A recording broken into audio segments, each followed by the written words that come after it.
I will also now introduce my name. Ja nyt esittelen myös oman nimeni. My name is Ronit. Nimeni on Ronit. And it's also has a biblical touch to it. Ja silläkin on kosketus Raamattuun. In Zechariah it is mentioned Roni vesimchi bat Sion.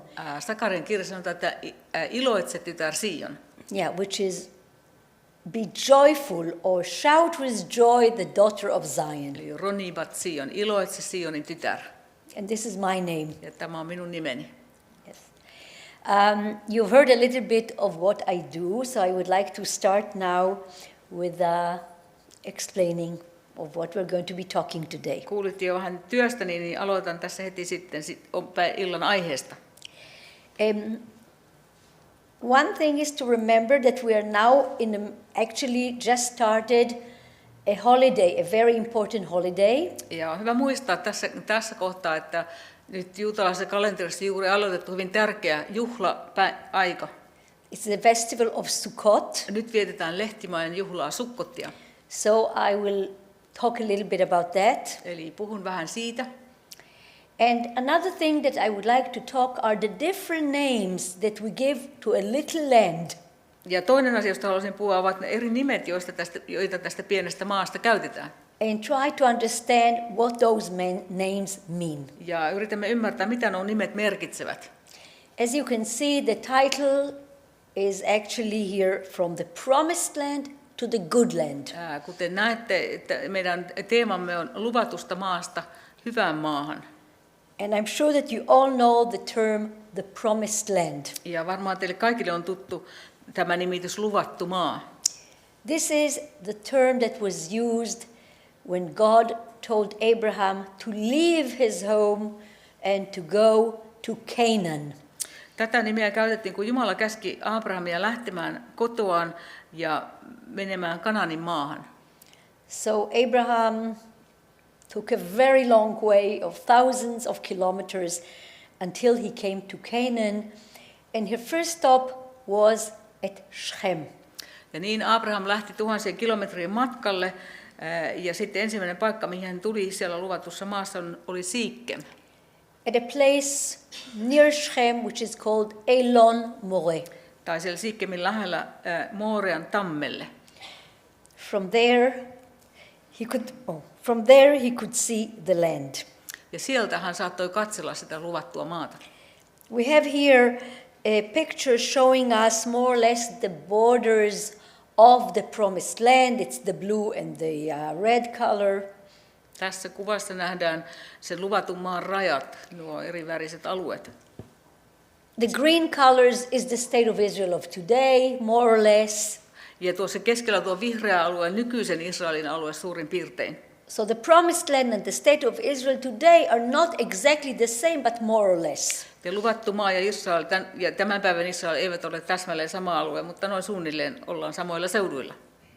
Now, if you're looking now at this map here, and I have a question, who was in Israel already? Kuinka monet teistä olette jo käyneet Israelissa? Almost Everybody. Not quite. Almost It's easier to ask everybody. who has not been. Who has not been Kuka to ei ole Israel? käynyt Israelissa? Okay. Well, welcome. Tervetuloa. Okay. So as you can see, the land of Israel is a land of hills and valleys, and you've all seen the mountains and the valleys in the land. Kuten kuvasta näette, niin Israel on laaksojen ja kukkulojen vuorten maa. Which is quite different from Finland. Ja hyvin erilaista maisemaa kuin Suomessa. Which is more or less flat with a little bit of hills here and there. Täällä on aika tasaista, siellä täällä vähän kukkuloita. Yes, so I would just go, for those who did not go to Israel yet, I'm making a very short tour for you. Ne, jotka ette ole vielä käyneet Israelissa, niin käydään nyt lyhyellä kiertokäynnillä maassa. So when Abraham was in Elon More, he saw almost all the land. Sieltä Morian tammelta Abraham näki melkein koko maan. For example, he saw the snow on Mount Hermon. Sinne näkyy Hermonin vuori, jota lumi peittää lakea. This is a mountain ridge that reaches 2,800 meters. Se on 2800 korkea vuori. Yes. It says in the Bible that the land is a land of mountains and valleys, Raamatussa sanotaan, että tuo maa on laaksojen ja kukkuloiden which you maa. know, which you all know. Ja niin kuin kaikki tiedätte. It also says that it is a land that drinks rain from heaven. Ja Raamatussa sanotaan myös 5. Mooseksen kirjassa, että se on maa, joka saa veden taivaasta. Which means that the land of Israel is dependent on rain. Ja se tarkoittaa sitä, että Israelin maassa ollaan riippuvaisia sateista. This is of course very different from countries like where Abraham came from, where there are two big rivers, or where the children of Israel were in Egypt, where there is the Nile. Se on hyvin erilainen maa siinä suhteessa, koska esimerkiksi kun se maa, josta Abraham tuli, jossa oli suuret virrat, tai Egypti, jossa oli Niilin virta. So although this is not a course in Hebrew, I would like to teach you two words in Hebrew. Vaikka nyt ei ollutkaan hebrean kurssilla, niin haluaisin opettaa teille 2 hebrean kielen sanaa. And one is the word for water, Ja yksi niistä on sana, joka merkitsee vettä, which is maim, eli maim, and the word for heaven, ja taivas, which is shamaim. shamaim. Well, I'm sure that some people will frown at me when I say shamaim means there is water. Ja tämä taivas hebreaksi tarkoittaa, että siellä on vettä. Yes. Shamaim. But this is really to remember the water comes from above. Ja se muistuttaa meitä vain siitä, että vesi tulee ylhäältä. Now you think it's very simple, but it's not. Voi tuntua yksinkertaista asialta, mutta ei ole. Because if you look at the map of Israel, Sillä jos katsotte Israelin karttaa, you can see different colors, näette tällä kartalla eri värejä. and those colors tell us how much rain we get in each area. Ja nuo värit kertovat siitä, kuinka paljon sadetta eri alueilla saadaan. And you can imagine that all the yellow color means that there is hardly any water, Ja tuolla hardly any keltaisella rain. alueella saadaan tuskin lainkaan sadetta. Yes, this is a desert area. Se on autiomaata.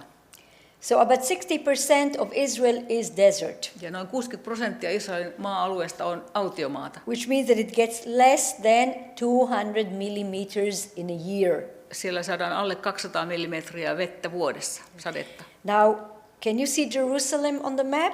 Löydättekö Jerusalemin tuolta kartalta? And you go east to the Dead Sea. Ja sitten kun mennään siitä itään kohti Kuollutta merta, Do you notice how many different colors we have here? huomaatte, miten monta eri väriä siinä on. We have here 4 different climatic regions. Ja sillä lyhyellä matkalla Jerusalemista Kuolleelle merelle on 4 erilaista ilmastovyöhykettä. In a distance which is 25 kilometers. Ja se välimatka on vain 25 kilometriä. So the contrasts of rain are immense, or Eli big. siellä on valtavat vastakohdat tämän sademäärän suhteen. Another thing to remember is that this rain, the rain that we get in a very short time. Ja toinen tärkeä asia muistaa on se, että sade Israelissa tulee vuodessa hyvin lyhyenä aikana. We get it from November till April. Israelissa sataa marraskuusta huhtikuuhun. And when we get from November till April rain and we have 30 days, we are very happy. Ja marraskuusta huhtikuuhun, jos ollaan onnekkaita, niin sadetta saadaan noin 30 päivänä.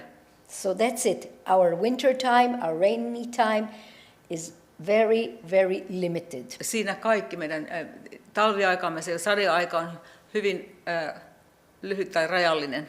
So from April till about, let's say, October, we don't have rain. Ja eli huhtikuusta noin lokakuuhun ei saada pisaraakaan. We can say that it's hot, On kuuma and tomorrow will be hotter, ja huomenna vielä kuumempi. and the next day perhaps will be more hot than Ja that. seuraavana päivänä sitäkin kuumempaa. That's more or less what we have during the summer. Ja siinä suurin piirtein meidän kesäajan sää. Yes. So we already spoke that the land is a land of hills and valleys. Mainitsin jo, että tämä maa on laaksojen ja kukkuloiden maa. So also here the contrasts are very, very big. Ja tässäkin suhteessa vastakohdat ovat hyvin suuria. Starting from the Mediterranean Sea, Kun lähdetään liikkeelle Välimereltä, you go up to Jerusalem to 800 meters, noustaan Jerusalemiin, joka on 800 metriä merenpinnan yläpuolella. And in a very short time you drop to the lowest place on earth. Ja hyvin lyhyellä matkalla sitten mennään maapallon alhaisimpaan paikkaan, Kuolleelle merelle. Which is 400 meters below Mediterranean sea level. Joka on 400 metriä merenpinnan alapuolella. But what don't we have a lot? Mutta mitä meillä ei ole kovin paljon? We don't have a lot of lakes and rivers. Meillä ei ole paljon järviä eikä jokia. Like you have in Finland. Niin kuin teillä täällä Suomessa. So if you look now, you can see that we have the big Mediterranean Sea. Jos katsotte karttaan, tässä näkyy suuri välimeri. You can see a little lake in the north, which is the Sea of Galilee. Pieni järvi pohjoisessa, Galilean järvi, Genesaretin järvi. You can see the Dead Sea, which is the Salt Sea. Ja sitten kuollut meri, se suolainen meri. And in Hebrew, there is only one word to describe all those different lakes or Ja hebrean seas. kielessä on vain yksi sana, jota käytetään kaikista näistä eri vesistöistä. So let's learn another word in Hebrew. Eli opitaanpas uusi See, hebrean this sana. is a Hebrew lesson here. Huh? Tämä on samalla hebrean kielen oppitunti. And the word is yam. Ja se sana on jam. That's it, yam. Ei muuta. Yksi No. sana vain. Now you in Finnish have a lot of different names for the different lakes and the rivers that you have. We Teillä don't have it. Suomessa on monenlaisia eri nimityksiä erilaisille vesistöille, mitä teillä täällä on, mutta hebrean kielessä ei ole. So let's go now quickly through the land. We make a tour now for the people who were not in Israel Ja nyt yet. käydään lyhyellä kiertokäynnillä Israelissa, varsinkin teitä varten, jotka ette ole vielä käyneet siellä. So outside Jerusalem we have the Judean mountain. Jerusalemin ulkopuolella tai siinä porteilla on Juudean autiomaa. This is where John the Baptist was. Täällä Johannes Kastaja vaikutti. And near the Dead Sea we have a mountain of salt, which is known as Mount Sodom. Ja Kuolleemeren lähelle on suolavuori, Sodoman vuori. And in the south, the yellow, most of the yellow, it's called the Negev. Ja etelässä on sitten Negevin autiomaa. By the way, when the Bible gives you this directions, north, south, east, etc., it will say, when it says south, it says Negba, which means to the Negev. Ja Raamatussa, kun puhutaan vuodenajoista, niin kun puhutaan pohjoisesta, etelästä, niin edelleen etelästä sanotaan Negba, eli tarkoittaa juuri Negeviä. And if it wants to say to the west, Ja jos Raamatussa puhutaan länteen menemisestä tai lännestä, it will say Yamma, Yam. sanotaan jamaa, eli kohti merta. The Mediterranean Sea, Yamma. Kohti sitä. These are the directions. Even the directions of north, south, etc., are according to the geography of the land of Israel. Ja tällä tavalla ilmaistaan ilmansuuntia Israelin maantiedon mukaan. Yes. So notice that in the promised land, what God promises to Abraham, those are exactly the geographical areas of Israel. Eli tämä alue, jonka Jumala lupasi Abrahamille, nämä on nämä Israelin maantieteelliset suunnat ja alueet. So we have here the Dead Sea, which we call in Hebrew the Salty Sea. Sitten on kuollut meri, jota hebreaksi kutsumme suolaiseksi mereksi, suolamereksi. And the Hermon with the snow on it. Ja pohjoisessa Hermon vuori, jonka lailla on lunta. Where you can make real ski. Ja siellä voi todella hiihtää. Even a swamp. Meillä on myös suoaluetta. Where we have a lot of the geese that are now coming from Finland. They are going to stop here at this swamp area. Ja täältä Suomesta lähtevät hanhet pian jo kohta pysähtyvät tuolla meidän suoalueellamme. I've heard that some have already arrived. Ja kuulin jo, että muutamat niistä ovat jo saapuneet Israeliin. And of course we have the coastal plain, the Mediterranean Sea, the beautiful coastal plain. Ja sitten on kaunis hiekkainen Välimeren rannikkotasanko. The green Carmel. Ja vihreä Karmel vuoren alue. Where Elijah met the prophets, the Baal, the false prophets. Ja tällä alueella profeetta Elia kohtasi Baalin profeetat. And the Galilee area, which is the area where Jesus actually came from. Ja Galilean alueesta Jeesus tuli. And we have the fertile valley of Jezreel, which is also known as the valley of Armageddon. Ja sitten on Israelin hedelmällinen tasanko, joka tunnetaan myös Harmagedonin laaksona. And you can see here the Sea of Galilee. Ja Galilean Genesaretin järvi. And we have here one tunturi that is as high as one of the one that we saw in Lapland. Sitten meillä on yksi vähän niin kuin tunturikin, joka on yhtä korkea kuin yksi noista Lapin tuntureista, jonka näimme. This is Mount Tabor, which is about 500 meters above Mediterranean sea level. Tämä on Taaborin vuori, joka on noin 500 metriä merenpinnan yläpuolella. And where the story of Deborah took place. Ja täällä Deborah vaikutti. Yes. So this was a little tour of the land. Eli tässä pieni kiertokäynti Israeliin. And now we want to return back to the history and go to the children of Israel who are in the desert. Nyt palataan sitten historiaan ja sinne aikaan, jossa kerrotaan, että Israelin lapset vaelsivat erämaassa. After they left Egypt, sen jälkeen, kun olivat lähteneet Egyptistä. Yes. And God led the children of Israel from one oasis to the other. Ja Jumala johdatti Israelin lapset keitalta toiselle. Provided them with water. Järjesti aina niin, että heille löytyi vettä. There were date trees and there was dates, or they could use the date trees. Keitalla oli taatelipalmuja, joista saatiin ravintoa. The date tree has a lot of uses. Ja paljon muutakin, taatelipalmusta saadaan paljon monenlaista hyötyä. There is some kind of a saying that says there are 365 uses to a palm tree. Meillä on sellainen sanalasku, sanotaan, että taatelipalmulle on 365 erilaista käyttötarkoitusta. The children of Israel live in shelters made also from palm trees. Israelin lapset siellä autiomaassa elivät tilapäisissä majoissa, jotka oli rakennettu palmupuun oksista, lehvistä. And here you can see an example of such an oasis with a temporary shelter. Tässä on kuva keitaasta. During the time when they're in the desert, God provides them with manna. Ja siellä erämaavaelluksen aikana Jumala järjestää heille muonaa, eli mannaa. In English, we say that they were the children of Israel. Englannin kielessä puhutaan aina Israelin lapsista, kun he olivat siellä erämaassa. And we can really think of them as being children. Ja voimme todella ajatella, että he olivat ikään kuin lapsia. Because God provides them with everything. Koska Jumala huolehti kaikesta. He doesn't pamper them, but he provides them with everything they actually need. Hän ei hemmotellut heitä, mutta antoi kaiken, mitä he tarvitsivat. Yes. So the manna is, of course, a miracle that God provides them with food all the time that they are in the desert. Ja manna oli ihme, jonka Jumala heille järjesti. Heille oli ruokaa joka päivä siellä autiomaassa. There are, of course, some people who are interested to know what was that miraculous manna. Joitakin kovasti kiinnostaa, että mitä se ihmeellinen aine manna oli. And they think that it is a kind of secretion from an aphid who is nourishing on a certain plant in the desert. Ja ajatellaan, että se tulee niin kuin tietystä eläimestä tai hyönteisestä, joka erämaan kasveissa elää. And this is the secretion, and you can see a crystallized sugar here. Ja se on ikään kuin tällaista kristallisoitunutta sokeria. Yes. Now, I think that what is important is that God provides the children of Israel with food. Mutta tärkein asia tässä tietysti on se, että Jumala huolehti siitä, että hänen kansallaan oli ruokaa.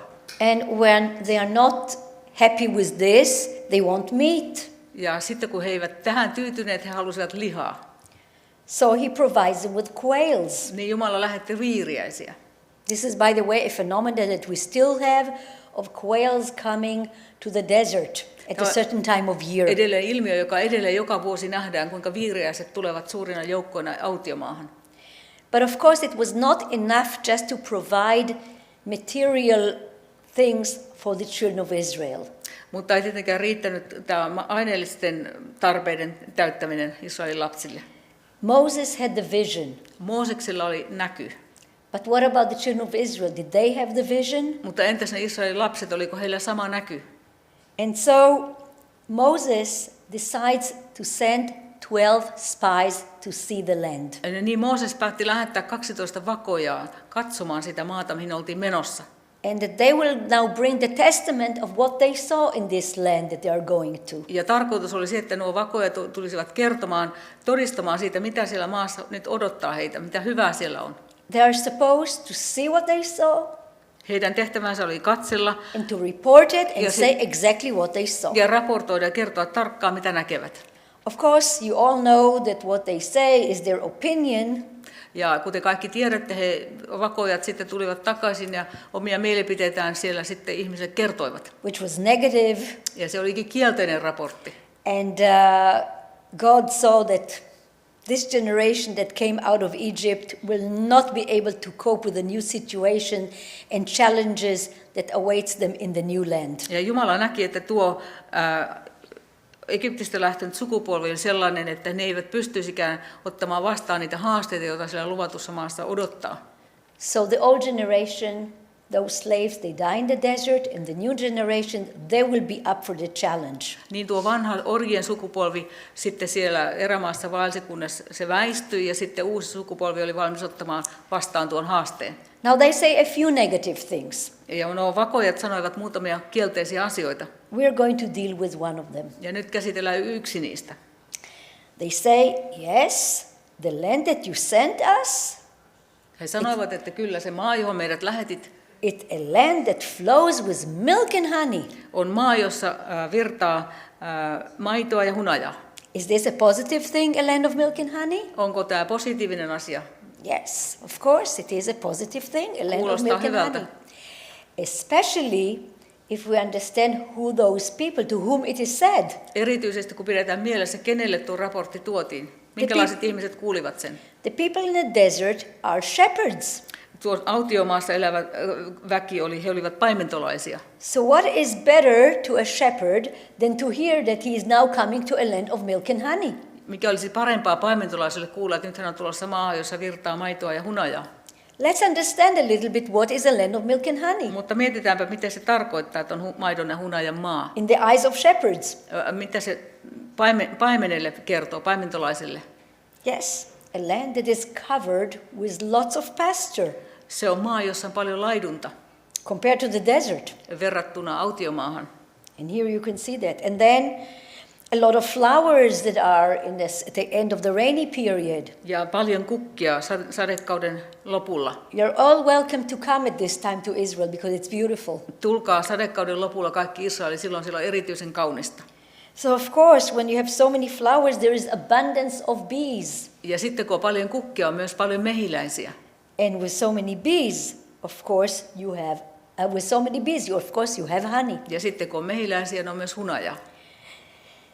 So honey is usually found and not cultivated. Eli hunaja on yleensä sellaista tuossa maassa, joka löydetään, eikä niinkään, että niitä mehiläisiä pidetään. The Bible says that you find honey in the forest. Raamatussa kerrotaan, kuinka hunajaa löytyy metsästä. There are several examples about Ja it. siitä on useita esimerkkejä Raamatussa. For example, in Proverbs it says, if you find honey, don't eat too much or else you will vomit. Esimerkiksi sananlaskun kirja sanotaan, että jos hunajaa löydät, niin älä syö liikaa, että tulee pahoinvoivaksi. When there is a war that is waged and Saul says, don't eat anything, Jonathan doesn't hear it. He goes to the forest, he takes his stick, he finds a honeycomb, he eats it, and his eyes lighten up. Ja silloin Saulin aikaan Saul sanoo sotilaille, älkää syökö mitään niin kauan kuin taistelu kestää, mutta Jonatan ei sitä kuullut, vaan hän meni metsään ja löysi sieltä hunaja mehiläispesän ja sitten sieltä tikullaan otti hunajaa ja siitä silmät kirkastuivat, kun hän sitä sai syödä. So of course it is a land of honey, if you have so many kinds of different plants here. Ja tietenkin tuo oli hunajan maa, jos siellä on noin paljon erilaisia kukkia. And of course it is also a land of milk, because there is plenty of pasture. Ja se on tietysti myös maidon maa, koska se oli niin paljon laidunmaita. So what's so bad about it actually? Mitä siinä sitten on niin pahaa? Actually it's good. Sehän on hyvä asia. But then they add another aspect to the land of milk and honey. Mutta sitten vakojat lisäsivät toisen puolen tähän maan kuvaukseen. The spies say it is a land that devours its inhabitants. He sanoivat, että se on maa, joka syö asukkaansa. Okay, you shepherds, you're going now to the desert, you're going to the forest, what are you going to find there? No niin, te paimenette, menette nyt metsään, mikä teitä siellä odottaa? There are bears, Siellä on karhuja, there are lions. leijonia. So today, the last bear is extinct from 1960s. Israelissa, nyky-Israelissa viimeinen karhu kuoli 60-luvulla. And the lions disappeared with the Crusaders about 800 years ago. Ja leijonat kuoli sukupuuttoon ristiretkellä noin 800 vuotta sitten. But there are so many different synonyms for lions in the Bible Mutta Raamatussa leijonasta on monta erilaista synonyymiä. that we understand that there were many lions roaming around in the Et forests. siitä voidaan päätellä, että Israelin metsissä tuohon aikaan oli paljon leijonia. And of course, the children of Israel, when they heard that, they were scared. Ja tietenkin Israelin lapset pelkäsivät. How are we going to cope with all that? Miten ihmeessä selviämme kaikista noista haasteista? By the way, anybody knows about a story which includes bee or honey and lion? Muistatteko kukaan kertomusta Raamatusta, jossa kerrotaan sekä mehiläisestä että leijonasta? Which story? Missä kertomuksessa? Yes? Exactly. Samson. Those of you who will go to Israel, you won't believe that there were once forests at that area, and that Samson finds a lion, kills it, comes a few days later, he sees a bee, he sees honey inside the carcass of the lion. Simpson kohtasi metsässä leijonan ja tappoi sen, ja muutaman päivän päästä, kun tuli takaisin, hän löysi mehiläispesän sen leijonan raadosta. Yeah. So, the time now comes that Moses finishes his mission. Ja sitten tuli aika, jolle Mooseksen tehtävä päättyi. He's standing at Mount Nebo. Hän seisoo Nebon vuorella. God shows him the land. Jumala näytti hänelle luvatun maan. And he is going to depart from the scene now. Ja sitten hän lähtee näyttämältä. Before he goes and Joshua takes over, ja ennen kuin hän lähtee ja Joosua ottaa johdon, he is speaking to the people of Israel. Mooses puhuu Israelin lapsille, Israelin kansalle. And he is saying, this is Deuteronomy 8. Ja hän sanoo näin, että tämä on 5. Mooseksen kirjassa. For the Lord your God is bringing you into a good land. Herra teidän Jumalanne tuo teidät hyvään maahan. A land with streams of water. Se on maa, jossa on lähteitä ja vettä. With springs and fountains welling up in the hills and valleys. Lähteitä, jotka pulppuavat sieltä kukkuloilta. And then it says, a land of wheat and barley. Ja sitten siellä sanotaan, että se on vehnän ja ohran maa. Of vine, figs and pomegranates. Viinin, viikunoiden ja granaattiomenoiden maa. Olive trees and honey. Ja siellä on oliivipuita ja hunajaa.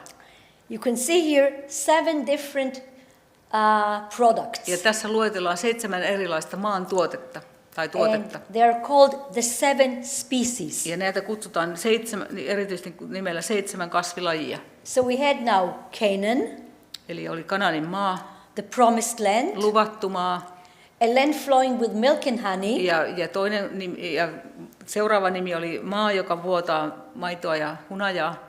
The good land. Hyvä maa. And now we are coming to the last, the land of the 7 species. Ja nyt lopuksi sitten käsitellään tätä nimeä 7 kasvilajin maa. Now, there is one of the 7 that bothers a little bit. Ja yksi näistä 7 vähän häiritsee tässä listassa. Which one?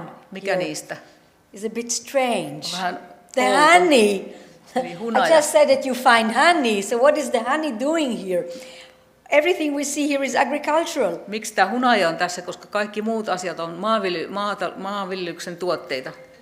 Well, I can tell you how it is interpreted by all the commentators that I found. Kerro, miten kaikki kommentaarit selittävät tämän asian. The date that I'm holding here, tämä taateli, joka nyt on mulla tässä kädessä. You can make very good syrup from it. Tästä voi valmistaa erittäin hyvää siirappia. Which is called also honey. Jota kutsutaan myös hunajaksi. So the word honey does not necessarily mean that it comes from the bee. Eli sana hunaja ei tarkoita välttämättä mehiläisten valmistamaa hunajaa. Even your wonderful jam of blueberry can be called honey. Jopa teidän ihana mustikkahillo voi olla yhtä hyvää kuin hunaista, voi kutsua hunajaksi. So a syrup, anything sweet can be called honey. Mikä tahansa tällainen makea siirappimainen tuote voi olla hunaja.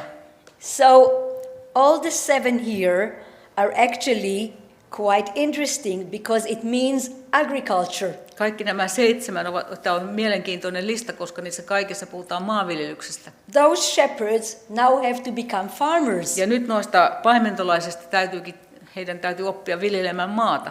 So did Moses really see in Mount Nebo all this beautiful agriculture with the 7 species? Näkikö Mooses todellakin sitä Nebon vuorelta kaikki sen kauniin viljelysmaan ja nämä 7 kasvilajia?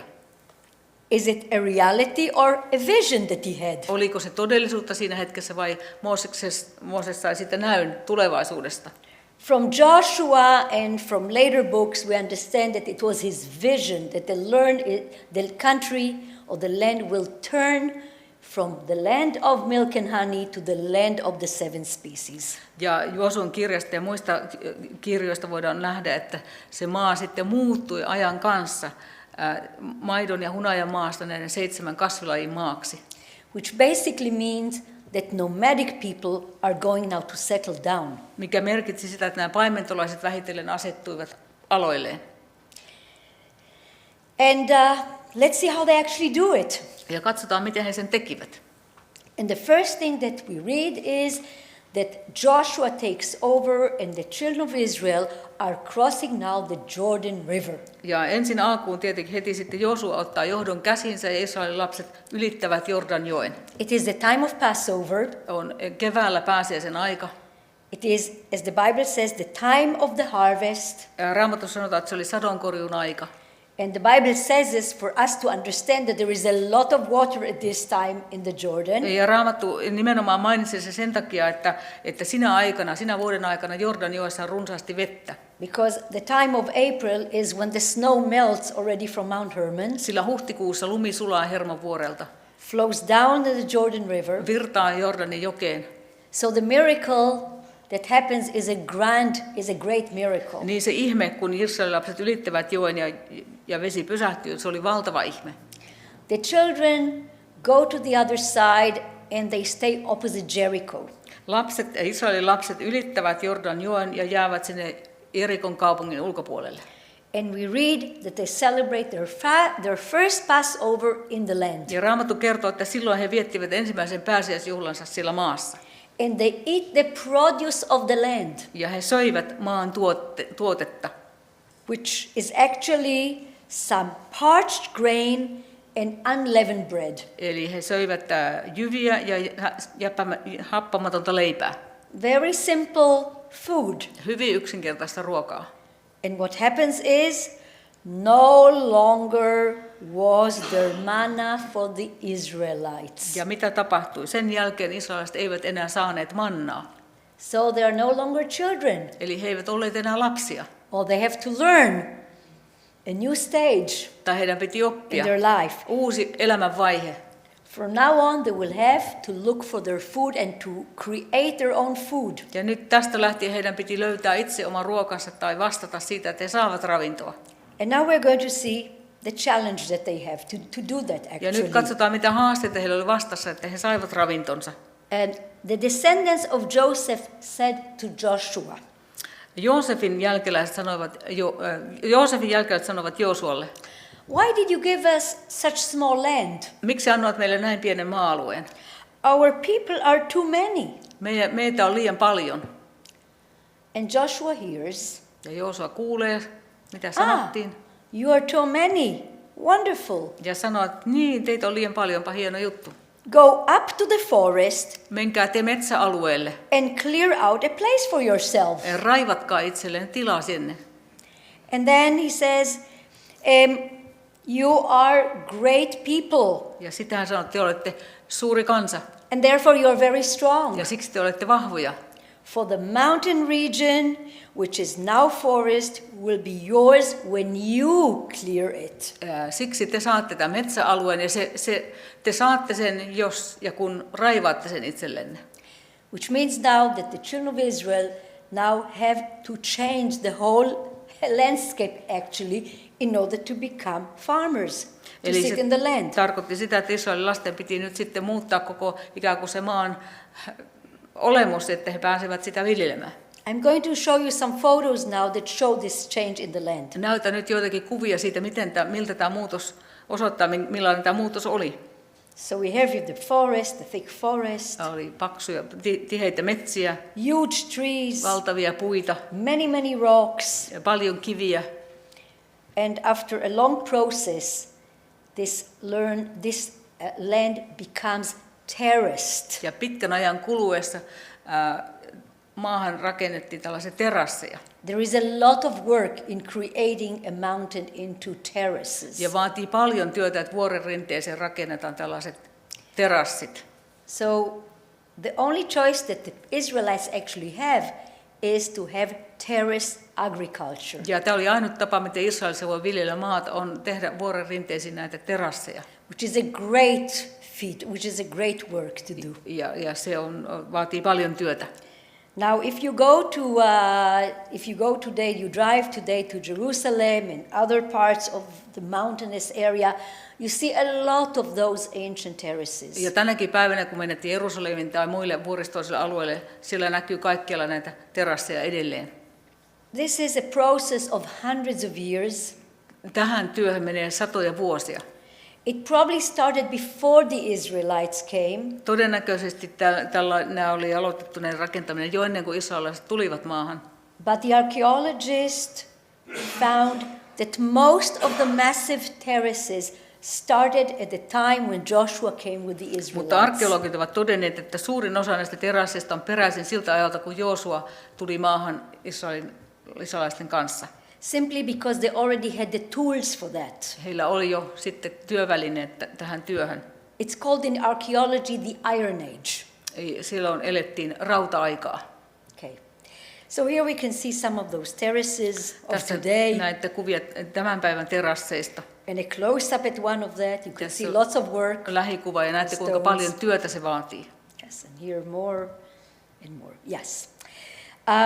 To understand this huge amount of work, there is one passage in the Bible that talks about this work. Raamatussa on yksi kohta, jossa puhutaan tästä työstä, jota vaadittiin. And this is Isaiah 5. Eli Jesaja 5. We will not go into all that. Emme nyt yksityiskohtia myöten sitä nyt käsittele. You can actually turn it into an agricultural manual, how to do something, how to work. Se on ikään kuin maatalouskäsikirja. Siinä kerrotaan, miten työt pitää tehdä. There are 12 different kind of work that you have to do in order to have your produce. Siinä on 12 erilaista vaihetta, jotka tarvitaan ennen kuin se maa tuottaa sen sadon. Of course, the whole passage is talking about the relation between God and its people. Ja koko luku tietysti käsittelee sitten niin kuin Jumalan ja kansainvälistä suhdetta. Which God is the farmer and Judah are the vines. Jumala on viljelijä ja Juuda on se viinitarha. And the farmer does not get what he expects. Ja maanviljelijä ei saakaan odottamansa satoa. But it's just beautiful to read this passage and to understand the work that is involved in this type of agriculture. Mutta tämä luku on hieno siinä, että siinä näkee, miten paljon työtä tämän tyyppinen viljely vaatii. So once the farmer creates those terraces, there is more that he has to cope with. Mutta sen jälkeen sitten, kun terassit on tehty, niin maanviljelijä on paljon muita asioita, mitä hänen pitää tehdä. And I spoke about the rain before. Ja mitä pitää ymmärtää maassa. Aikaisemmin puhuin sateista. And you can see again and again a verse that repeats itself. Ja yhä uudestaan Raamatusta löytyy tällainen sana, joka toistuu usein. Give us rain in its season. Eli rukous, anna meille sateet ajallaan. It says the autumn and the spring rain. Syyssade ja kevätsade. Now this is in Finnish. Ja tämä on nyt suomenkielinen käännös. Not in Hebrew. Mutta hebreassa ei sanota näin. Because in Hebrew there is no autumn and there is no spring. Hebreassa ei ole syksyä eikä kevättä. So this is more for you to understand when it is happening. Tähän on vaan kääntäjä laittanut nämä sanat, että me suomalaiset ymmärrettäisiin, milloin nämä asiat tapahtuivat. But a Bible translator that comes from a tropical land doesn't really understand what is autumn and spring. So that's not a good translation for him. Eli trooppisessa maassa asuva ihminen ei ymmärrä, mitä on syksy ja kevät, syyssade ja kevätsade. No. Actually, in Hebrew we have a name for that November rain, and we have a name for the March rain, which is the early and the late rain. Hebrean kielessä on itse asiassa eri sana tälle syksyllä tulevalle sateelle ja sitten myöhäissateelle keväällä. One is called Yore, the other is called Malkosh. Syksyllä käytetään sanaa Yore ja keväällä sanaa Malkosh. And actually it's really a small amount of water, of rain. It's not a lot of water. Siinä ei ole kyse mistään valtavista sademääristä, aika vähäisestä sateesta puhutaan. Why is it so crucial? Why is it so important? Miksi nimenomaan nämä sadeajat ovat niin tärkeitä? Well, if you're a farmer in the land of Israel, you would know why you need this rain. Jos olisit maanviljelijä Israelissa, ymmärtäisit heti, miksi nämä sateet ovat tärkeitä. Because the November rain is when you sow your wheat and your barley, 2 of the 7 species. Sillä marraskuun sadetta tarvitaan siihen aikaan, kun kylvetään vehnä ja ohra. And they need to sprout. Ja niiden pitää itää. Then in the middle period it's too cold, nothing happens. Ja sitten siinä välillä on liian kylmää eikä mitään tapahdu. And then in March the temperatures rise. Sitten maaliskuussa lämpötila alkaa nousta. And even if it's a small amount of rain, it is important for a rapid growth of the wheat and the barley. Ja vaikka se myöhäissade ei ole mikään valtava sade, se on juuri tärkeää sille, että kun tähkät alkaa valmistua, silloin tarvitaan sitä myöhäistä sadetta. You can almost hear how it's growing. Ja silloin voi melkein korvin kuulla, kuinka tähkät kasvaa. And the ears begin to be filled. Ja tähkät pullistuu, jyvät pullistuvat. So this is why all the time give us rain in its season. Siksi jatkuvasti Raamatussa rukoilta anna meille sateet ajallaan, oikealla ajalla. It has to do with the staple food which is bread. Ja se liittyy sitten tähän perusruoka-aineeseen eli leipään. So, a farmer has to know about the different season, what in the 7 species, when he is going to harvest each of them. Ja maanviljelijän täytyy tietää, milloin mikäkin näistä kasvilajeista pitää korjata.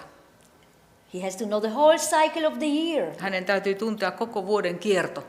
So, the wheat and the barley will be harvested in April to June. Vehnä ja ohra korjataan huhtikuusta kesäkuuhun. Vines, figs and pomegranates between July and September. Ja viikunat ja granaattiomenat sitten heinäkuusta elokuuhun. The olive actually are harvested starting now. Ja oliiveja korjataan suurin piirtein tähän aikaan vuodesta. October. Lokakuussa. And the date in August, September. Ja taateleita korjataan elo-syyskuussa. A farmer has to know all this cycle very well. Ja maanviljelijän täytyy tarkkaan tietää kaikki nämä eri ajat, milloin minkäkin aika on. Now, you know that for each of those plants you cut it, there is a word for that in Hebrew. Ja jokaisen kasvilajin korjaamisen, sadon korjaamisen on oma sanansa. In European languages, there is only one word for cutting and bringing home. Eurooppalaisissa kielissä on vain yksi sana, jota käytetään sadon korjaamisesta. And the word is harvest. Ja puhutaan vain sadon korjaamisesta. Not in the Bible. Mutta näin ei ole Raamatussa. For each of those 7 there is a specific word, just cutting, not bringing home. Jokaisesta näistä eri kasvilaisista käytetään oma sanansa siihen, miten se korjataan, mutta silloin ei vielä kerrota siitä, että se sato tuodaan talteen.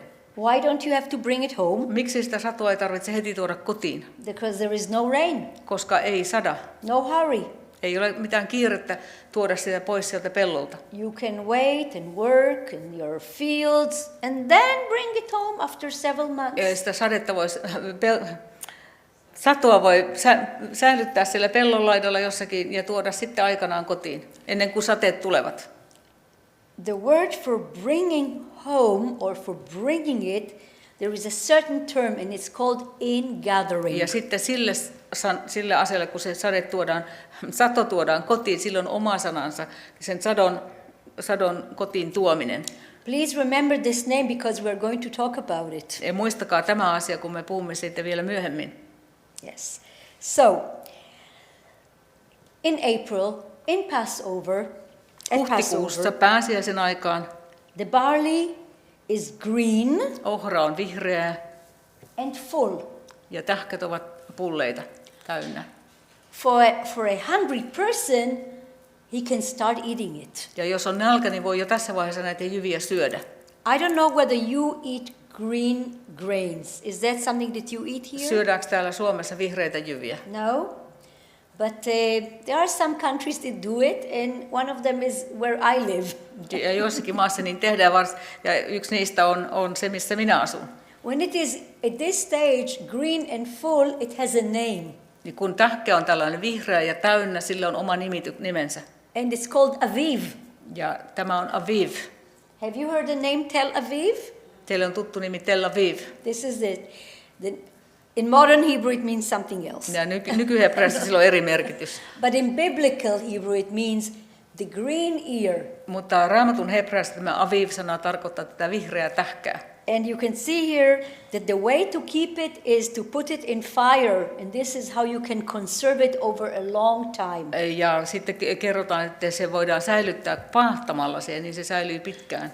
Now, of course, the first ear, you're not going to eat it, but it will be offered to God. Mutta ensimmäisiä tähkiä ei syödä, vaan ne tuodaan uhrina Jumalalle. And it's called the sheaf offering. Ja se on tämä, mikä se nyt onkaan? Sheaf is se on ohran tähkiä, onko se heilutus? It's a first fruit offering. Ensihedelmien uhri. Okay, so if we're reading Deuteronomy 16, we can read something quite interesting. Jos luetaan 5. Mooseksen kirjasta luvusta 16, se oli hyvin mielenkiintoinen seikka. Observe the month of Aviv. Siellä sanotaan, että huomaa ja noudata tätä Aviv-kuukautta. And celebrate the Passover.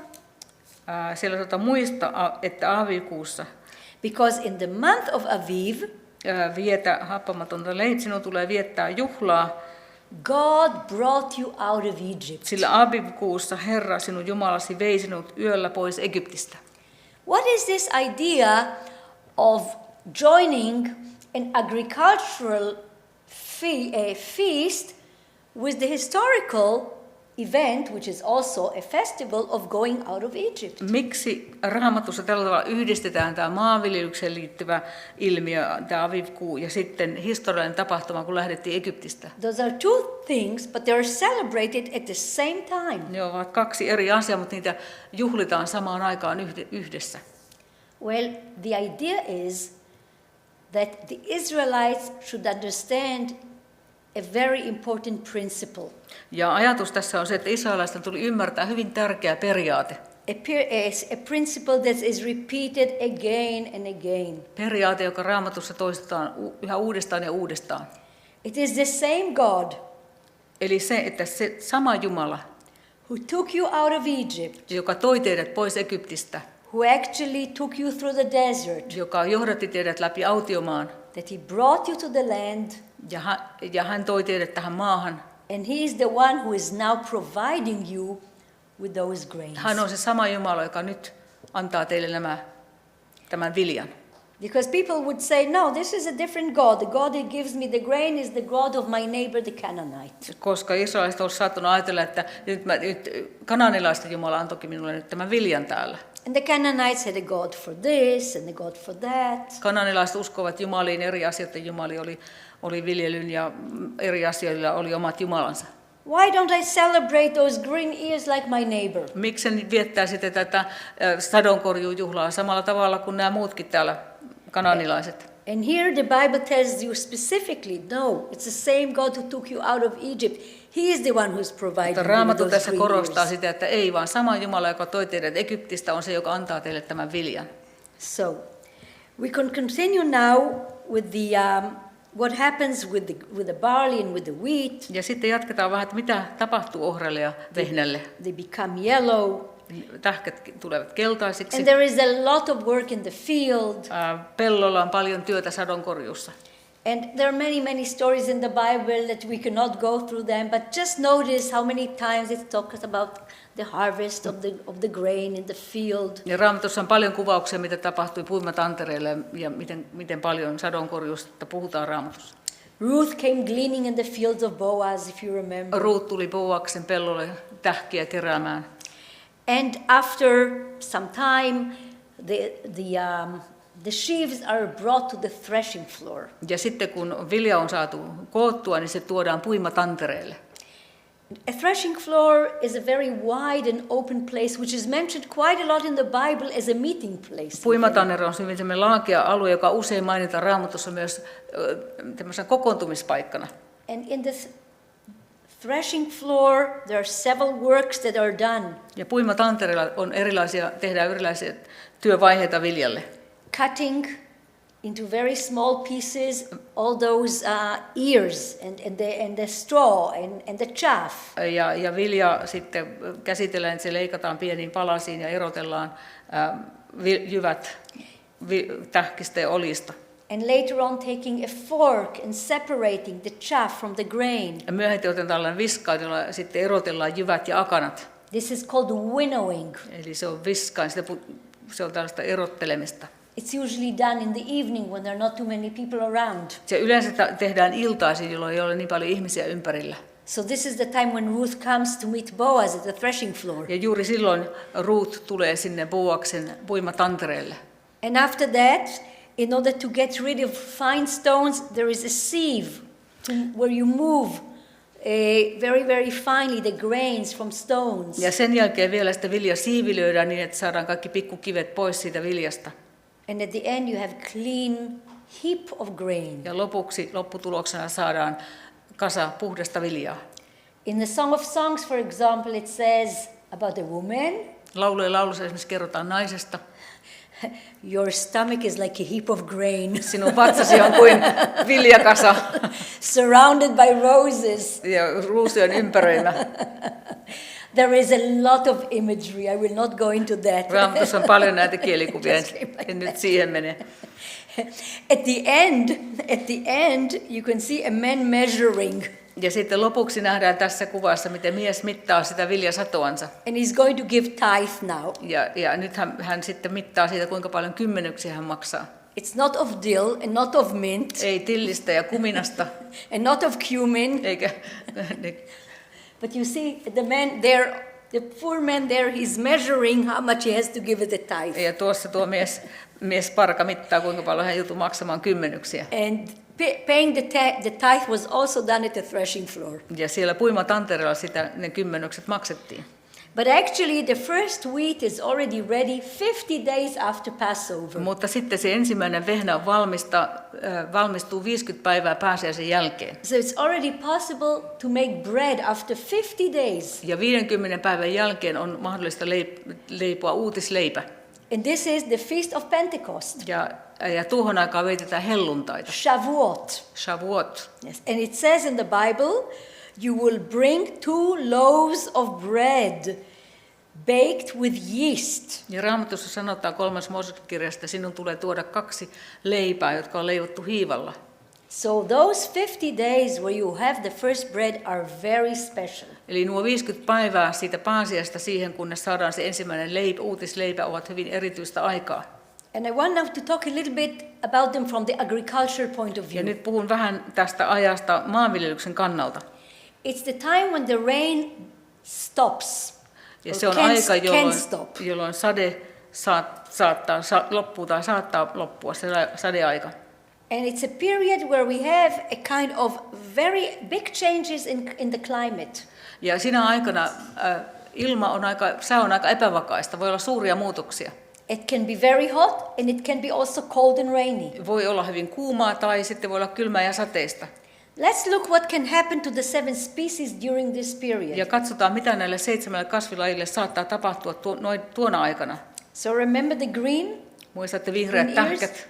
Some of them still need rain to be full. Jotkut tarvitsevat edelleen vettä, jotta tähkät vois kasvaa. If there is now a strong dry wind from the desert, they will have nothing in them. Mutta jos puhaltaakin sitten kuuma tuuli erämaasta, niin tähkät ovat tyhjiä. Now we have the olive flowers. Ja sitten oliivipuu kukkii tähän aikaan. If now it rains, it's very bad. Ja jos nyt tähän aikaan sataa, niin se on turmiollista oliiveille. There will be no wind pollination.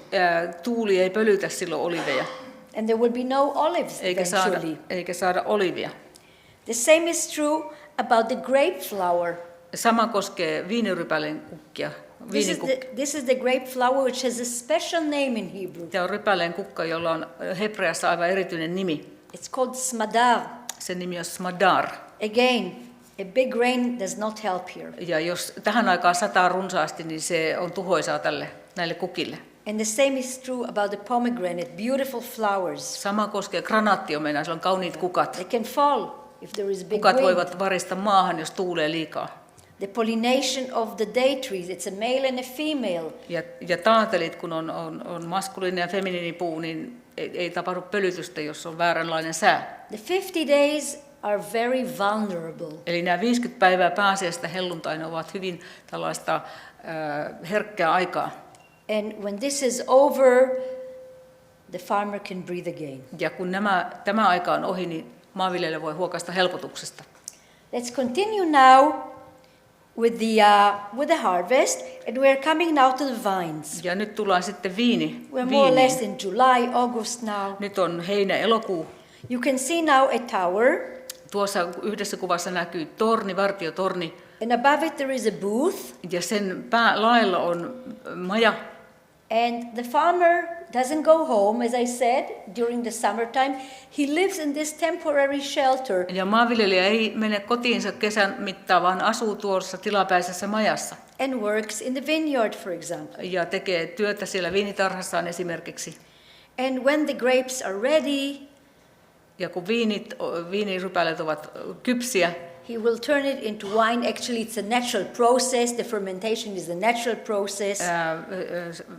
Mehu puristetaan ja sitten se muuttuu viiniksi luonnollisen prosessin kautta. But I would like now that you will join me in the process of producing it. Nyt mä haluaisin kutsua teidät mukaan tähän viinin tuottamisen prosessiin. So please get up now. Joten noustapa ylös. And we are going to be stepping on imaginary grapes. Kuvitelkaa, että te olette siellä viinin puristamossa ja poljemme niitä rypäleitä. And we have to do it with some rhythm. Ja siinä tarvitaan tietynlaista rytmiä. And the Bible provides us with a magic word. Ja Raamattu antaa meille tämän sanan, mitä siinä käytettiin. So let's say it together. Joten sanotaan se yhdessä. And the word is hey dad. Ja se sana on hey dad. So let's say it now 10 times without stopping. 10 kertaa ilman taukoja. Nyt sanomme sen. Let's go. Noniin. 1, 2, 3. Hey dad, hey dad, hey dad, hey dad, hey dad, hey dad, hey dad, hey dad, hey dad, hey dad, hey dad, hey dad. So, I hope you all woke up now. Toivottavasti kaikki heräsitte. And this is actually again not translated the way it is. You can see what hey dad did to you, right? It gives you rhythm. Mutta Raamatusta tätä ei ole ihan käännetty niin kuin se on. Huomasit, että tästä sanasta tuli tällainen rytmi. And most of the translators just say a vintage shout. Useimmissa käännöksissä sanotaan vaan, että tällaisella huudolla. So a Bible translator has to find a good way to explain this word that gives you the rhythm while you are stepping on the grapes. Se on Jesaja 16:13. So we have now the produce of the grapes. 16:10, anteeksi. And we're coming now to the figs. Ja sitten seuraavaksi on viikuna. Lots of images and lots of parables that you know about figs. I don't even have to say, I'm sure you know them. Paljon vertauksia ja kertomuksia They're Raamatussa. very important because they contain sugar and a lot of other elements, and you can dry them. And you can use them over a long period of time. Ovat hyvin tärkeitä, koska niissä on paljon ravintoa ja ne voidaan kuivattaa ja ne säilyy pitkään. And so we have also the pomegranates. Ja granaattiomena. I see that you have quite a lot of pomegranates here in Finland. Suomessa aika paljon näkyy granaattiomenoita. Yes. Actually with cranberries I saw it together, no? That's an interesting combination. Karvaloiden kanssa mielenkiintoinen yhdistelmä. From both worlds, huh? Yes, that's what we can do eri today. kasvimaailmaa. Yeah. And of course the pomegranate is so beautiful that talking about a beautiful girl in the Song of Songs, she has cheeks like pomegranates. Granaattiomena on hyvin kaunis ja esimerkiksi laulujen laulussa sanotaan, että kuvataan naisen kauneutta, hänellä on posket kuin granaattiomenat. And we are coming now to the dates. Ja sitten taatelit. And later on to the olives. Ja oliivit. And you can see how the olives are picked up. Ja oliivit poimitaan. It's quite an easy job to take it and to pick it up. Olivien poiminta on helppoa. And later on the olives are brought to the olive press. Ja sitten olivit tuodaan sinne öljyn puristamoon. Where they are crushed with a stone. Ja ne murskataan. To a puree, a kind of mash. Niistä tehdään sellainen muusi. And then pressed, and you can see the oil. Se puristetaan, sieltä saadaan se öljy ulos.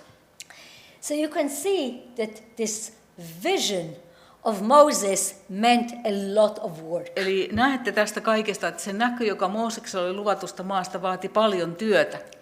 Do you remember also that in Deuteronomy 8 it says that there are springs coming out of the mountains and the valleys? Ja muistatte, että siellä Mooseksen kirjassa sanottiin myös, että siellä luvatussa maassa on lähteitä ja vuorista kumpuaa vettä. Now you've been to the land of Israel. Did you see lots of streams coming out of the mountains Kun in te olette ollut Israel? Israelissa, oletteko te nähneet siellä paljon lähteitä, jotka virtaa sieltä vuorista? Well, you haven't seen it and there is a reason for that. Ette ole nähneet ja siihen on syy. There are many streams, Siellä on paljon virtoja, but they are man-made. mutta ne ovat ihmisten tekemiä. And only now, I would say a year ago, Ja vasta nyt noin vuosi sitten the archaeologists found close to 300 artificial springs. arkeologit ovat löytäneet melkein 300 tällaista keinotekoista lähdettä.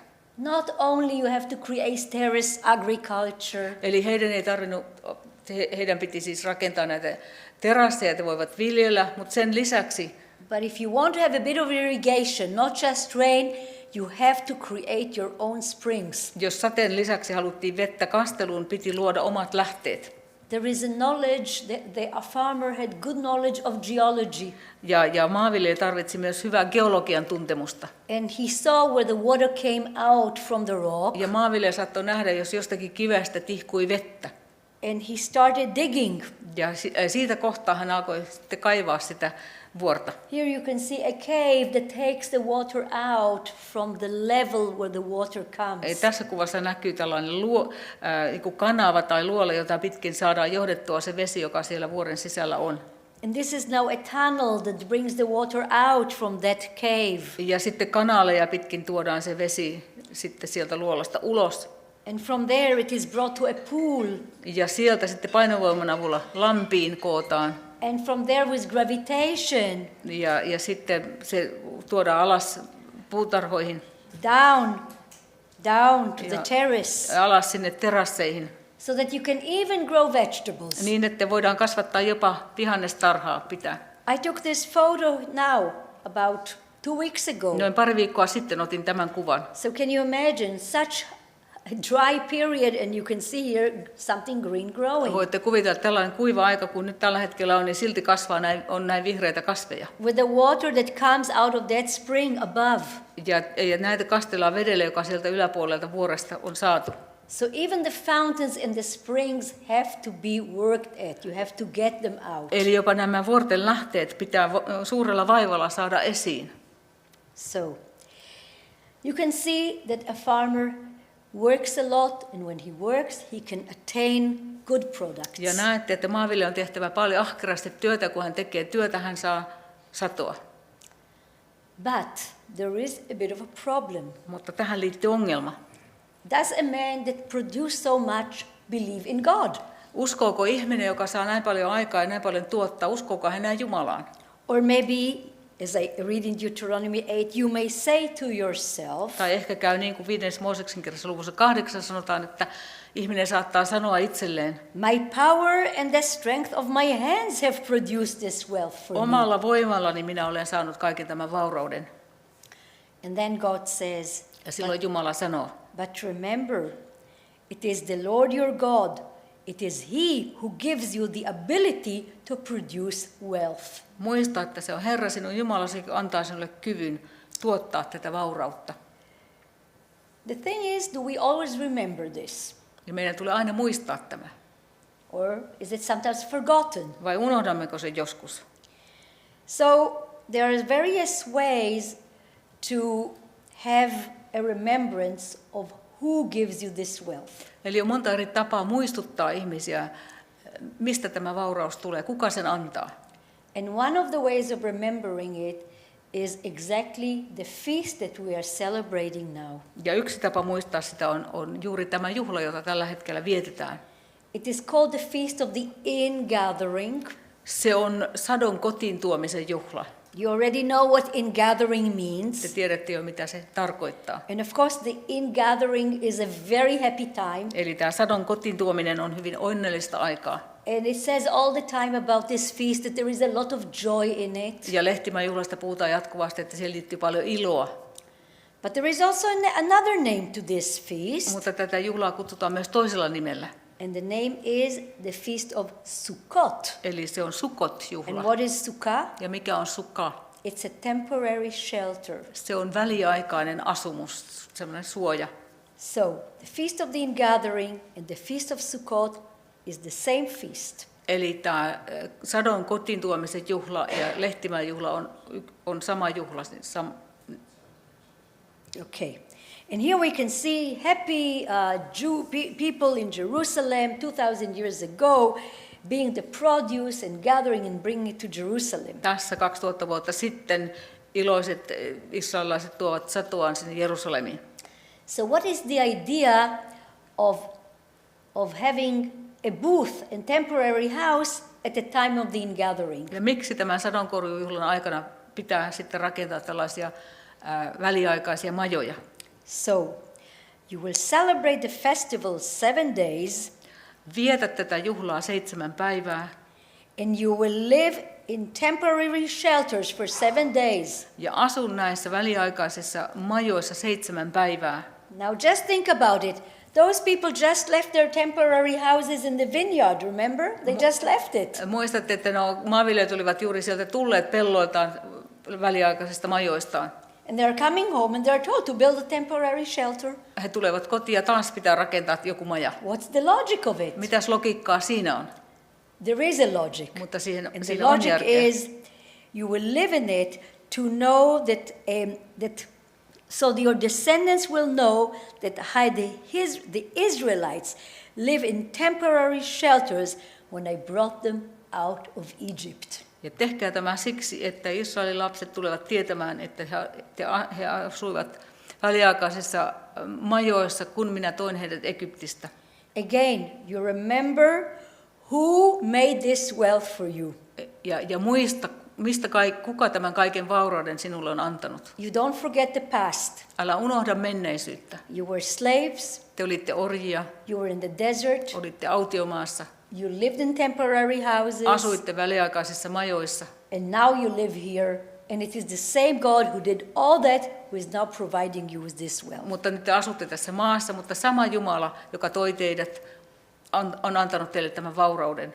This is one way of how to remember actually who you are and where you are in this universe. Tämä on yksi tapa muistaa, kuka sinä olet tässä universumissa. So we can see here a temporary shelter in the desert. Tässä on väliaikainen asumus autiomaassa.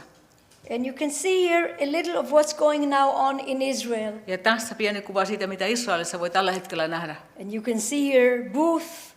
Tässä näkyy tämmöisiä And majoja. building booth. And Jewish people all over the world are now living in booth. Ja juutalaiset kaikkialla maailmassa tällä hetkellä rakentavat tällaisia majoja ja asuvat niissä. They're eating in the booth. Siellä käydään syömässä, aterioimassa. Sleeping in the booth. Jotkut nukkuvat niissä. Can you think of a Jew in Helsinki now sleeping and living in a booth? Voitteko kuvitella nyt juutalaista Helsingissä, joka on nyt tämmöisessä majassa siellä nukkuu? The one on the bottom here on the right-hand side is from Germany. Tuo alakuva. An old one, so they won't be freezing. Tuo maja on Saksasta, se on noin tukeva sen takia, ettei siellä olisi niin kylmä. But the idea is to remember. Mutta koko jutun idea on se, että muistetaan. And with this I would like to end and to say to everybody, Chag Sameach. Ja tähän haluaisin päättää ja toivottaa teille kaikille Chag Sameach. Which means a happy festival. Ja se tarkoittaa iloista juhlaa. Thank you. Kiitos. Kiitos.